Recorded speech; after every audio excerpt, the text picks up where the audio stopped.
On this day, July 13, 1839, the general was elected head of state of El Salvador.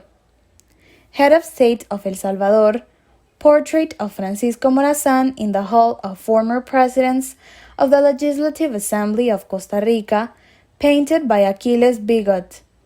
After his second term as President of the Federal Republic ended, Morazán was left without political or military power.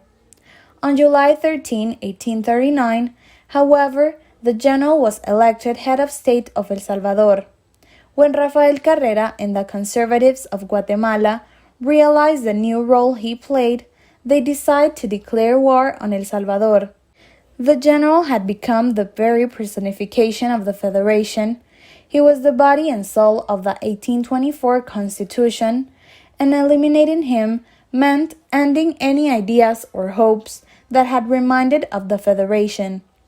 For that reason, his enemies did not want him to be in command of that nation or any other Central American state, and pledged to defeat him.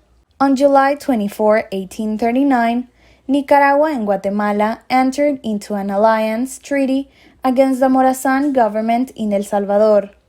Subsequently, on August 24 of that same year, Guatemalan leader Rafael Carrera y Turcios called on Salvadorans to revolt against their president.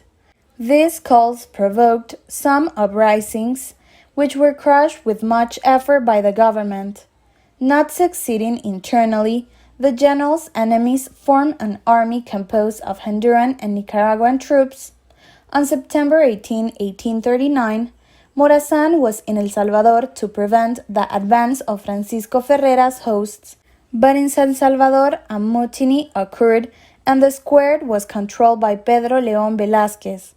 The rebels sent a message to the general in which they threatened to kill his wife, his son Francisco, and the newborn Adela if he did not capitulate.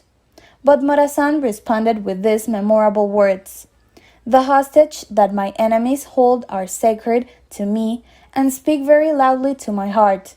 But I am head of state and I must attack by passing over the corpses of my children, but I will not survive such a terrible misfortune." This was a day in the history of Honduras.